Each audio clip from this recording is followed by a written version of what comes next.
a lot has been achieved in terms of regional integration progress on the continent. If you go back to when the African Union was created, it's 50 years ago. That was the part of the beginning of this process. We've had several unions created in various parts of Africa, regional organizations. We call them the RACs, regional economic communities. There's so many of them. And they're all trying to do one thing, which is to integrate Africa. So if you look at, for instance, the East Africa zone, that's making very good progress. But also, if you look at the French-speaking zone with one currency, CFA zone, the two of them, again, a lot of progress has been made.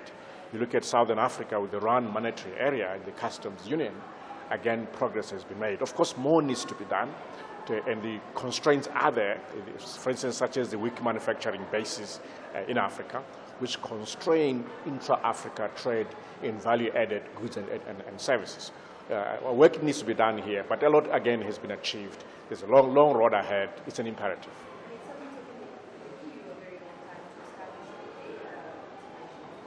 Absolutely. It took the EU a long time. There's one currency now, as you know. Through the financial crisis, there's been a lot of pressure on the euro. It just, in a sense, highlighted some of the issues that need to be dealt with. Without proper convergence on almost all fundamentals at the micro level, whether it's flexible labor markets, budget deficits, monetary policy itself, eventually the currency, a lot of things need to converge, including the banking sector regulation. A lot of things need to converge for a region to work. So it's not easy.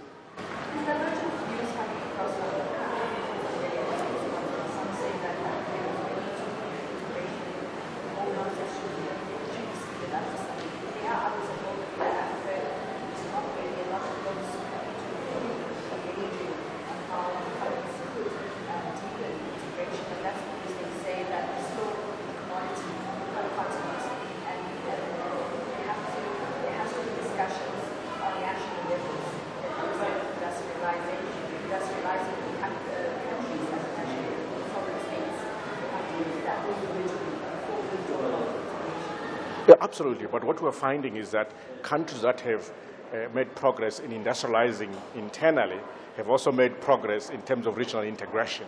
And they feed off the regional markets for the growth of the domestic companies. So the two are linked. It's about expanding markets, expanding opportunity, expanding your marketing base. That's what this is about. So the two are linked, absolutely. So the one process precedes the other in terms of industrializing economies? Not necessarily. They can run in parallel, because all they are doing by harmonizing rules, access to other countries in terms of the market in the regional sense, it's just expanding your market, that's all. So to that extent, the two can run in parallel, there's no problem. On the contrary, manufacturing needs to catch up with the regional agenda. As we say, there's still weak manufacturing bases, which explains why the trade in goods and services is slow. But look, there are other aspects of regional integration. There's movement of people, the movement of talent. Those are important issues. There's movement of capital and intra-Africa capital movement, or intra-Africa FDI. There's issue of regional excellences, institutions of excellence in the education sector, quality universities. Why should that wait for anything? You've got infrastructure investment, roads going across borders, one-stop border posts.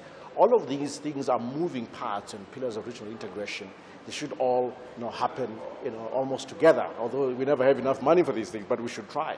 And the African Development Bank has been instrumental in some of those infrastructure development programs across the continent. So there's thinking about in terms of initiating discussion with stakeholders as well. Is there any institution that can highlight how those projects have turned into tangible results in terms of trade in East Africa?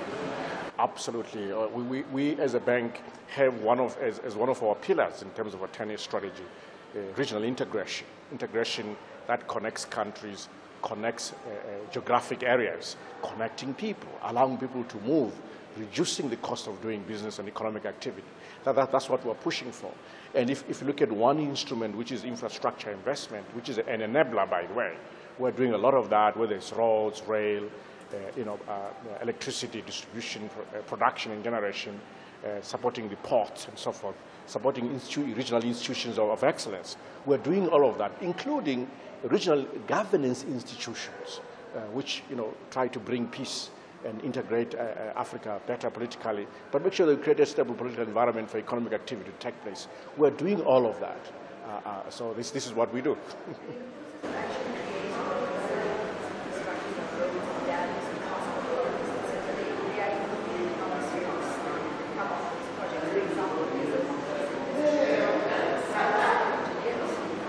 That's right.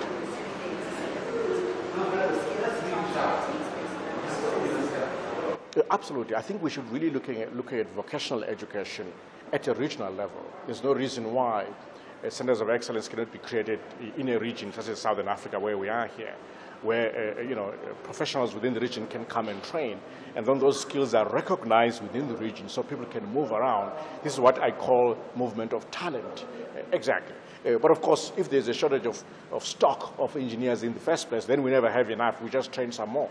One of the things we emphasize at the bank is vocational education and skills development for employability. So this really resonates with what we try to do at the bank. In terms of regional economic integration as an agenda, it comes across as a simple task, the task to tackle these policies involved, social unrest change as well.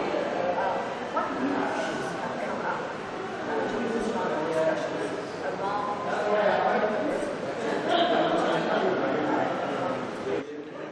Well, some of the issues have been, for instance, if you think of infrastructure as an enabler to regional integration, it's about project preparation, capacity, both financial and human. The other issue is just simple political will to get our countries to agree on certain regional projects. The other is the multiplicity and overlapping regional economic communities, the RACs, trying to harmonize this, make sure that they don't compete with each other, reduce the overlaps in terms of agendas. All those are some of the issues that have come up here, which are being emphasized as things that, if rationalized, will then propel the regional integration agenda forward. We do understand that the underlying need to integrate economies in Africa is driven by economic objectives, to create jobs, poverty, etc. But a lot of these economic bodies that have been formed in Africa to promote that is really driven by political agendas as well. So that's also another challenge, right, on political agenda. Absolutely, but look, at the end of the day, if the political agenda results in political stability, reduces political fragility, that's a positive thing. Then economic activity can take place, we can exploit all the job opportunities that are available and expand. So I have no problem with the political angle to regional integration. In fact, we need it, because at the end of the day, it is political, credible, and strong political institutions that resolves regional conflicts and institute regional stability, and we need that. Let's just look at the private sector versus the public sector involvement when it comes to driving international development and driving policies that moves Africa towards integrating economies at the level. Leadership, I'm sure that overlaps, but leadership is coming more from governments. So how can the private sector also take the lead in terms of economic integration? The private sector is already taking a lead. It needs our support, it needs government support. If you look at on one pillar, for instance, on intra-Africa investment, companies are already going across borders. You have banks from Nigeria investing in other parts of the region and within the region, banks in South Africa, mobile telephony companies, retail companies. The same thing applies in East Africa in terms of companies out of Kenya, and spreading all that technology that they're developing from the Kenyan base. So the private sector leaders are seeing it as an imperative. It's a survival strategy and a growth strategy for their businesses to go Pan-African, to go regional. And I think what they need is obviously political support, leadership support. I think really the issue going forward could be how Africa can position itself to receive some of the jobs that may be thrown out of a place like China and become a factory to the world. I mean, if you have rising wages, which is natural, from the Chinese manufacturing base, which has been the factory to the world so far.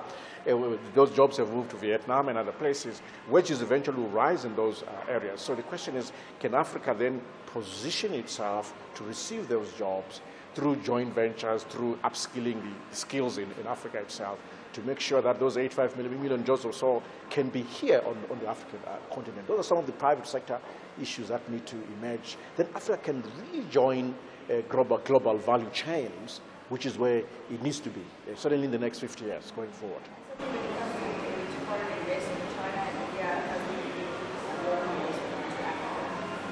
No, absolutely. Of course, the investments have been in infrastructure, which is, really needed and is appreciated, because that's where the money is. It's in China in terms of global savings, just the size of it. But also in the natural resource sector, it's a very thirsty economy. It's growing fast, absolutely. But also, this relationship, it will evolve. I think that what is necessary is to see if we can build cluster industries around a natural resource extraction. People who make, or companies that make various inputs into manufacturing. It could be clothing, it could be paraphernalia, it could be, even catering services to mines. The whole nature of cluster industries that then create more jobs than extraction itself. I think that's a conversation. Absolutely, absolutely, because you're now using cheaper inputs with local labor, local costs, and then that translates into higher margins for everyone. This is even before we talk about things like refineries and beneficiation, which are always necessary, more expensive, profitable, but less profitable in other areas. But just simple clusters around natural resources is where we should begin.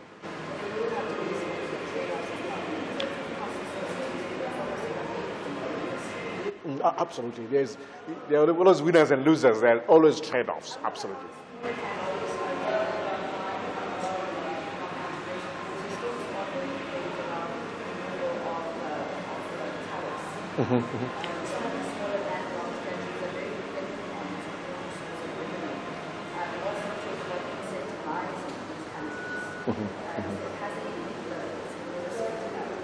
Of course, you know that these things have to be negotiated. It's never easy, tariff removal or indeed imposition. It's never easy.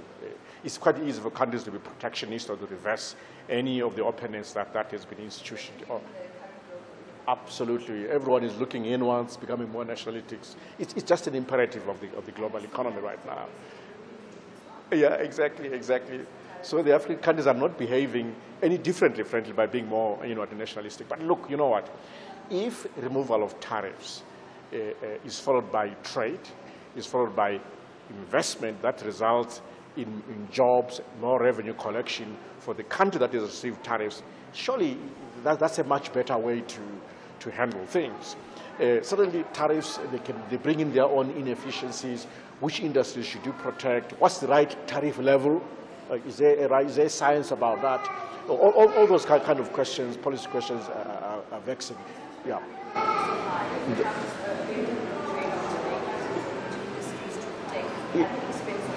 Exactly. Choosing winners and losers, which industry to protect. It's never easy. That's why it's always easy to say, okay, let's open up the floodgates. But again, one must make sure that that's not the only policy you're implementing.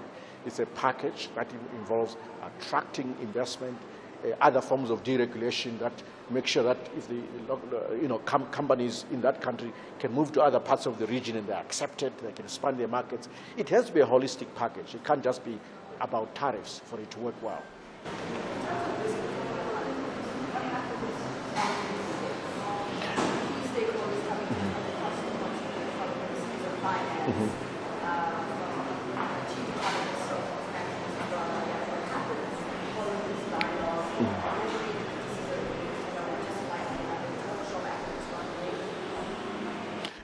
The talk shops are necessary because talk shops propagate knowledge. If they're done with the right combination of people, the right mix of people, the right networking opportunity, they serve a purpose. They are knowledge transmission platforms and channels.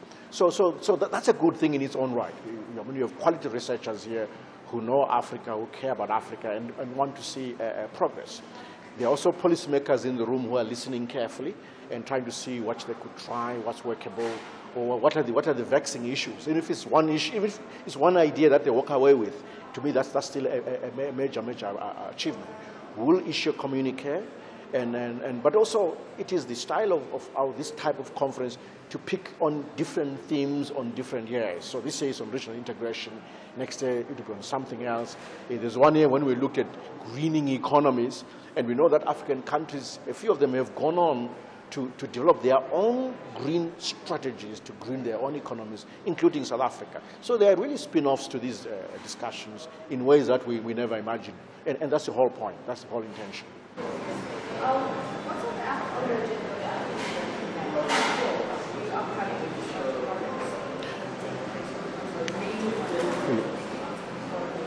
Yes, well, we are always, up and about doing various things, transport corridors, roads, electricity. We look at all forms of infrastructure. I mean, one thing that's occupying our minds now is really thinking about instruments for harnessing surpluses within Africa and globally. I mean, this idea of the Africa 50 Fund, which President Kaberuka has been championing quite forcefully, and rightly so, that is a way to harness excess reserves or just the foreign reserves from African countries themselves, because they're investing offshore and earning very little. They could invest in Africa and earn much more.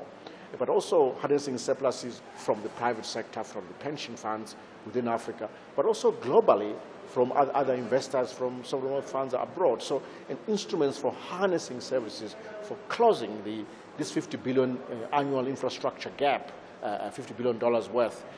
That's what is occupying our minds right now. One last question, sorry to take so long.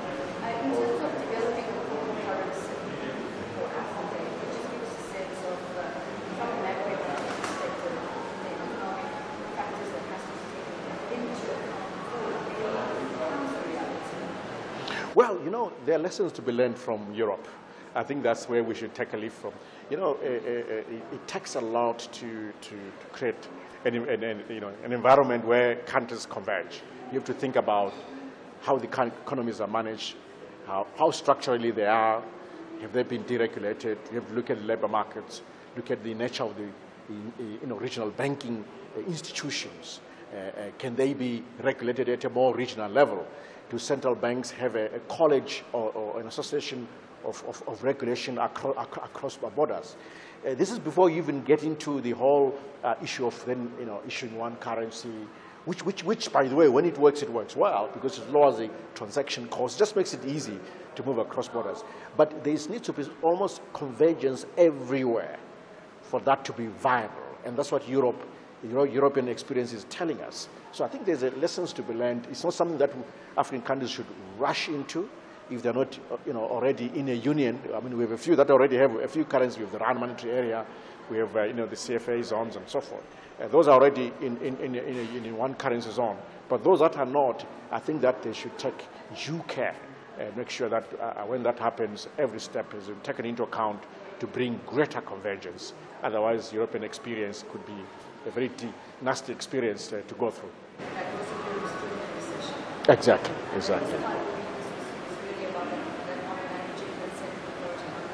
Exactly, and countries losing the capacity and the flexibility to deal with domestic issues. We also have a free rider problem of where initially the weaker countries, slower growth countries, are almost riding on the credibility of the more developed and better managed economies. And that can have its reverse, its negative impact. When things go wrong, then you find, without deep structural reforms, the periphery countries can't move ahead. They can't come out of those recessions. Absolutely. Germany is, at least, is a more privileged position. It's Portugal, it's Spain, and the peripheral countries, Greece, that then feel. Yeah, absolutely. Then it pulls down. Yeah. Absolutely.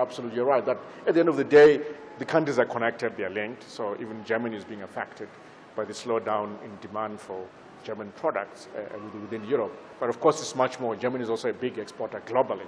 So even just the general global economy, any slowdown will affect the economy in terms of export growth. Thank you so much, sir, for your time. It's much appreciated. Thank you very much.